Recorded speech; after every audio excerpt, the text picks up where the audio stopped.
Hello and welcome back to Project 380. In this video we're carrying on with my other half's Mark 1 and hopefully today getting it on the road.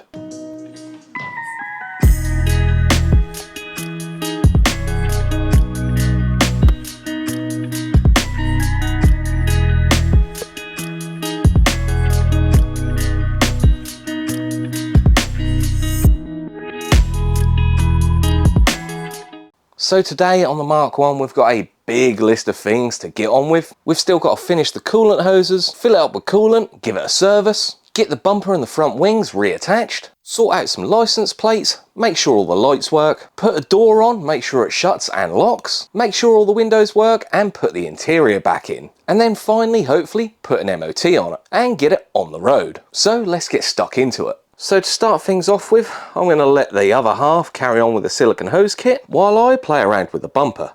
So she got right stuck into putting the rest of the silicone hoses on, and it was my job to sort out the bumper. The top stud, no saving that needs to be cut off. I need to replace the snapped bolts at the side, and all 4 bolts holding the air dam on, they were rusted away. Cut the top studs out, cut the 4 bolts for the air dam off, and rip that out.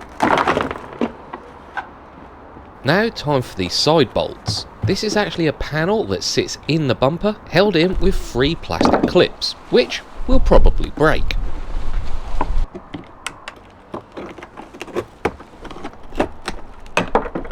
With that out of the way, time for a little clean. And I've got some replacement brackets from Jass Performance, which look a lot better than the ones that I've taken out. These are stainless steel, so shouldn't ever rust away and shouldn't ever have a problem removing them. So they could go in, lining up nicely. All I've got to do is put 3 clips in. Jass Performance, if you're watching, please include the clips in the packet. Now onto the rain stick. I mean air filter.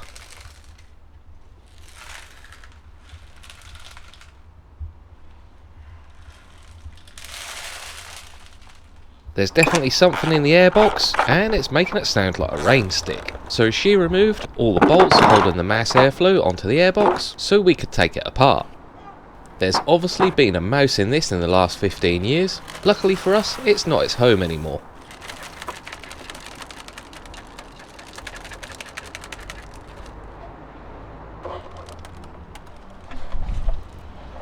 A nice new filter in.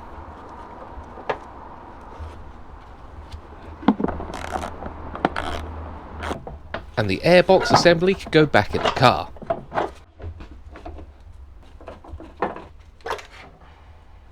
Just drape it? Yeah, pop it out of there. There you go, that should be able to drape more. Now for my girlfriend's first ever time changing some spark plugs, with a little guidance from me.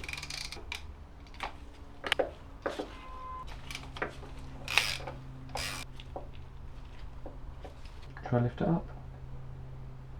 There you go. Should we have a look at it? They don't look that bad. Well, it's just dirty. I couldn't do it on the one because I was too zoomed in. Too short for an MX5. You're too short for an MX5 on massive axle stands. There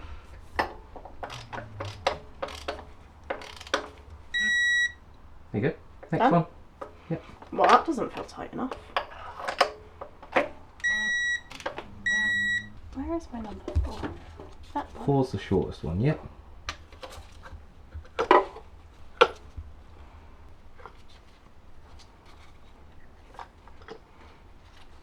Give them all a nice last little pat down.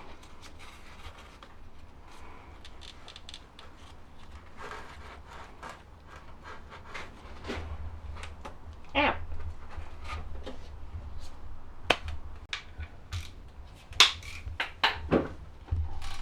So I cracked on with changing the oil and made a right racket doing it. Ready? And I was a little bit scared as I saw that oil filter and how rusty it was, but that had been on for 15 years.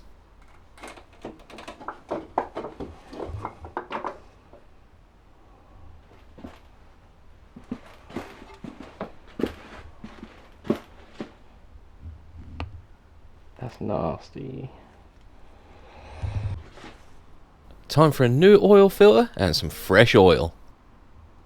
Once that was done, that was pretty much it for the engine.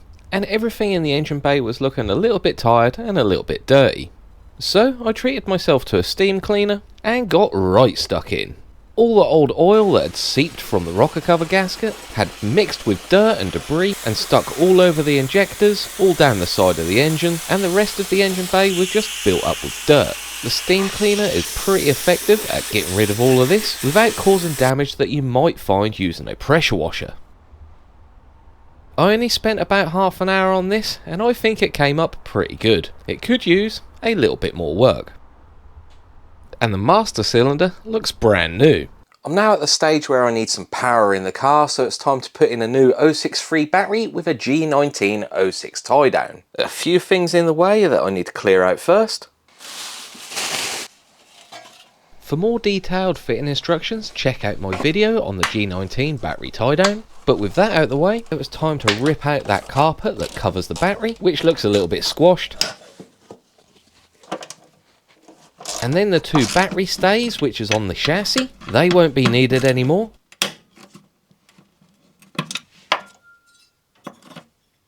With them out of the way, time for a little clean. And then we can start assembling the G19 063 tie down.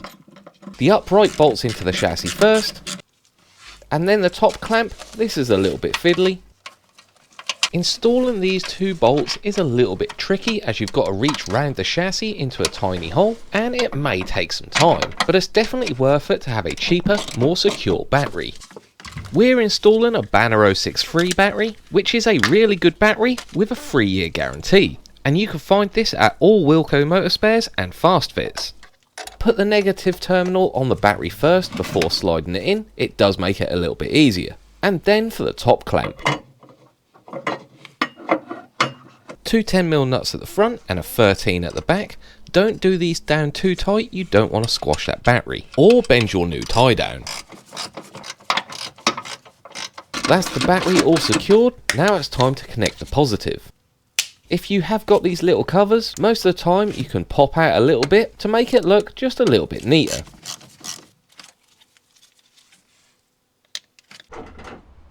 And she's finishing off putting the fuel neck panel back in. And now we've got power, we can start testing the lights. So, side lights. Well, that one's clearly blown. That one has as well. Nothing's happening at the back, and the license plate lights aren't lit up. Dipped beam. Well, I guess they're not working either. High beam. Nope. That's really poor. It's barely even lighting up the wall. Hazards. Well, at least that one's working. That one's missing a bulb. This, unfortunately, is the wrong colour because we're going for clear side repeaters. One of them's working. Well, I know why this one isn't working. This met an untimely end with a wire wheel on a drill. And we know the fog light isn't working as that got destroyed going on the low loader. So I'm going to install a whole new fog lamp at the rear. Ugh. Much better. New fog light is in but not working, so I'm going to have to trace a wiring back onto the rear lights. Well, the bulbs looked pretty bad, but actually only the brake light had blown. So I thought I'd check the fuses. The issue is the fuse box is in Japanese, so it's definitely a guessing game. So I changed all the fuses. Now we've got rear lights and the fog lights working, but one of the license plate lights is still out. So I'm going to change them both anyway. I've also treated her to some LED side lights, which in my opinion look a lot better, but we've still got no main beams. So after fighting with rusty bolts for quite some time, and only having to drill out one screw, both the headlights are removed. And would you believe it? These are still the original sealed beam lights. So there's no replaceable bulb inside these, you have to replace the whole unit. And we're going to be replacing that with a 7-inch headlamp unit with a H4 conversion, which should be a direct replacement, but instead of replacing the whole unit next time the bulb goes, you simply pop the back out and change the bulb. So I'm going to put a nice new H4 bulb in this and put this whole unit in the car. Both headlights in now, they're looking loads better. While I was raiding through my stash of MX5 parts for a new screw for this headlight, I managed to find a spare cover for for the motor and some better condition headlight cowls, which look loads better compared to the old ones. So they could go on loads better. Let's make sure they work properly. Ah yes, both working and making a pattern. That's better. And installed the clear side repeaters with orange bulbs and they look loads better. It's starting to feel like we're getting somewhere now. Now it's time to tackle the interior, which is looking a bit of a mess. Both seats are still out, so we cleared the interior out to reveal some very stained carpet. This is just where water got in and the seat started rotting out. A good few hours later with a carpet cleaner and it looks completely different. I think she done a really good job of this. The carpet is still a little bit stained and it's definitely faded, but it was sat in the sun for 15 years. It looks a lot better than it did. We also cleaned the seats up and put them back in, and she found some V special car mats in the boot. I'm pretty sure they're not meant for this car, but they're going in for now, and they don't look half bad. Now time to put that replacement door on. This is definitely a two-man job. It's a bit tricky to do with just one person. Take your time lining it up, make sure all the panel gaps and the panel line up, and make sure the door opens and closes freely. Yeah, go on. Latch it, go on, push it. There we go. Right, just hold it, make sure it doesn't move. Bit, somehow. There's glass there, you'll probably have to grab it from the inside and pull the front up. Yeah, lovely. Ready? Okay, should be able to let go. How are we here? A little bit high at the back.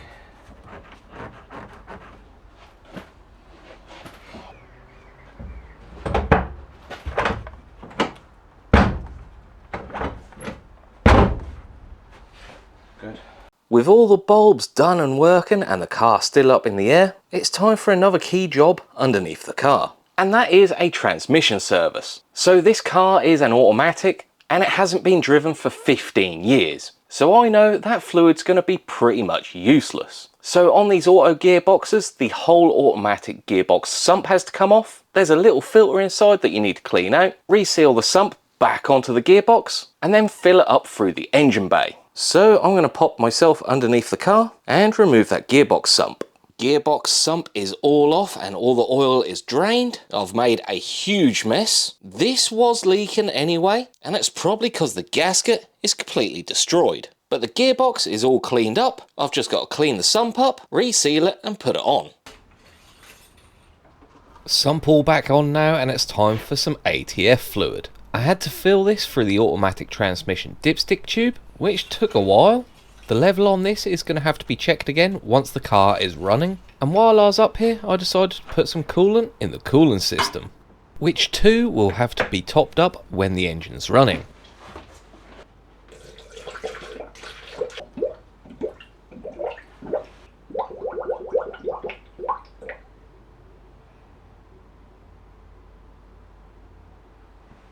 With the transmission done, the car is close to being on the floor again. Just a few more little jobs to do. I've got to fit all 4 arch liners, the bumper needs to go back on, I had an issue setting the rear handbrake. 1, I didn't have any wheels, and 2, the handbrake adjuster on the passenger side, some of the teeth are missing, which meant I couldn't adjust it. So now I can do that, and because this is a very early 1.6, the rear subframe hasn't got a H-brace, nor has it got the holes to support a H-brace. I acquired this rear subframe brace many years ago and I've never had a purpose for it. So I'll gift that to her, and I've painted it the same colour as the wheels, which I think go pretty well with the car. So that can go on. After that's all done, I'm pretty sure it's ready to go back on the floor.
start it up for like 10 seconds.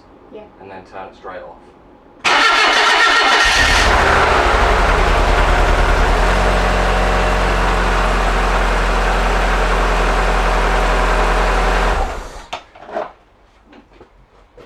Why do we do that? I want to check the oil. Cool. Oil's fine. Start it up. What's the smell? A little bit of this, a little bit of that. Excellent.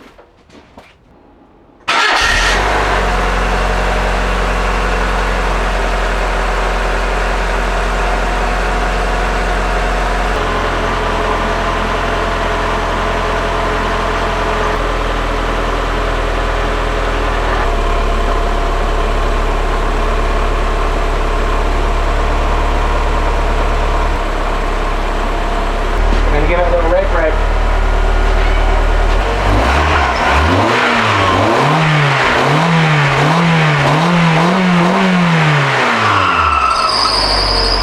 The alternator. Not meant to do that, is it? So while her car was coming up to temperature and all the fluid levels were settling, I had to go fix my Mark II. Where I've got the rear end apart, you'll see why in an upcoming video.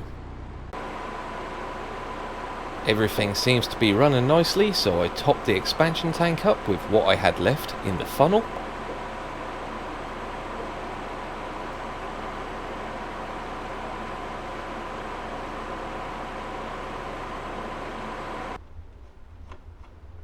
While we were running it up to temperature, the steering wheel and the handbrake cover came back from Charlie, so they can be reinstalled, and I think Charlie done a really good job.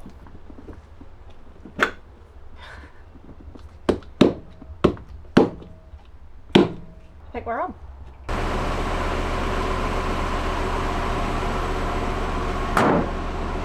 And with that, the car was finally ready to exit my garage.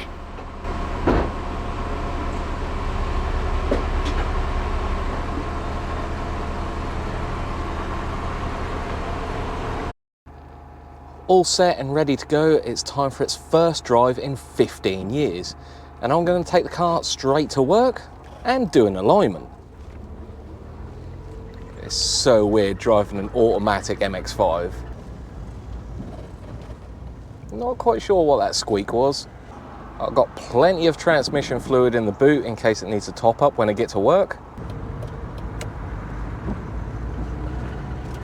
There's definitely a few knocks and bangs, and the suspension definitely not level.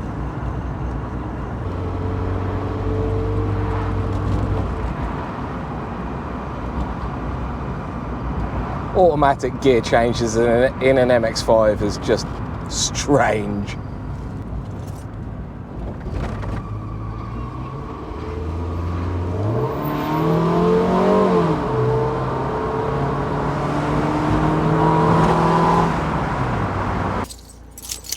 Well, it made it. Bit noisy, but it did make it. At work, I got all the alignment done, and then it was time for a well-deserved clean.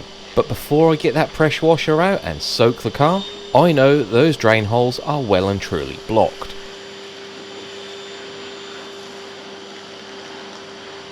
This is one of the major causes of rust in the rear end of the sills, so it's a good idea to maintain them and clean them through. I knew there was loads of debris down in that drain hole, so I hoovered what I could out first, and then used a trombone cleaner to flush that drain hole through. And believe it or not, the driver's side was the better side. Then finally I could give it its first wash in 15 years.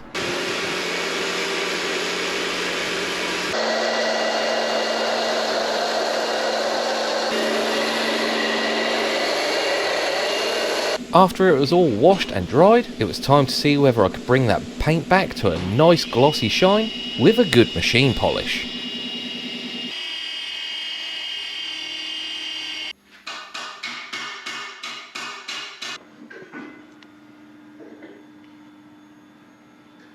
It took 12 hours, but I think it came up pretty good. You'll see it properly later on in the video.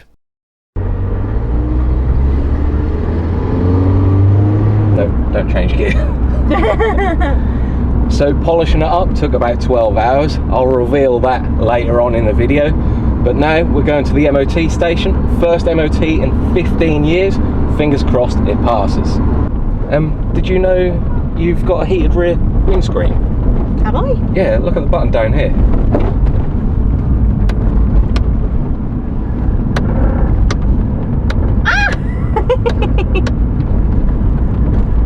So that looks OEM. Yay! Just for some context, down here I've got two spare OEM switches. This one used to be a rear screen heater, and this one used to be a fog light switch. And when you press either one of those, it does the winky eye mod. And that's Jass Performance's Mark II version. So I secretly installed that for her. And one other thing, when she had all of the carpet out, she found a couple of yen underneath. So I've polished them up for her, put that on an old air freshener bungee string, and that can go on her rear view mirror and hopefully give us some good luck. Anyway, I wonder how the MOT's getting on. MOT all done. It absolutely sailed through.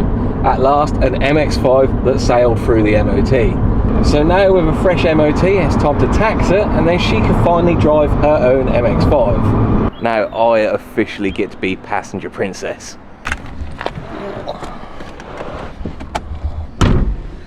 Let's go. This is her first drive with an automatic car and her first drive in an MX5. And we went straight to go see my Mark I. How was your first drive? It was good. It was good. Good. Then off for a fun morning out so she could get used to the car. So. Oh, God.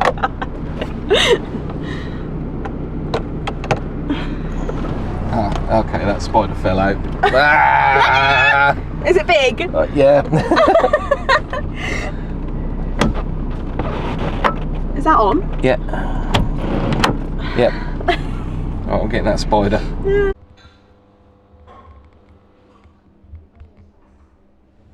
Stopped off at one of my favourite garden centres for a coffee and a bit of cake with a sneaky view of her Mark I. And then it was back on the road again so she could get some more experience.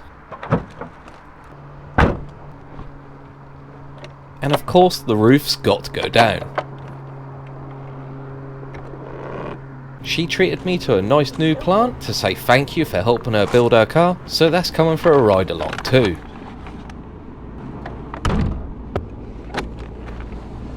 He's below 1,000, so is that alright if I go? Yeah. Yeah. My God, look how much fuel I've used already.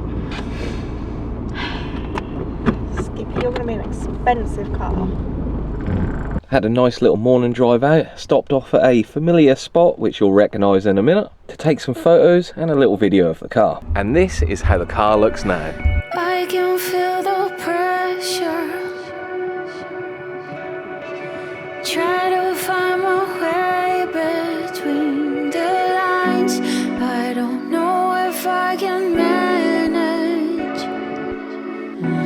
'Cause the more I know, the less I feel alive.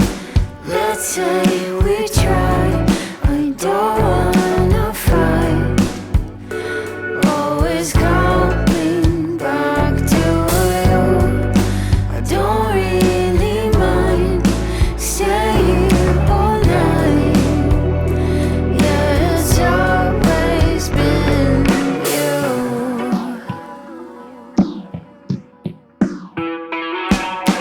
I'm losing my mind.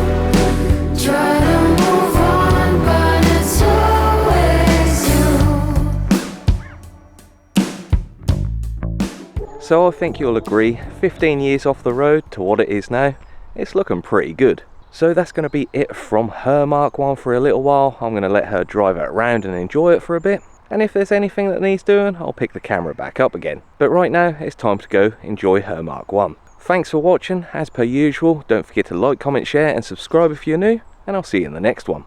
Come on you, let's go.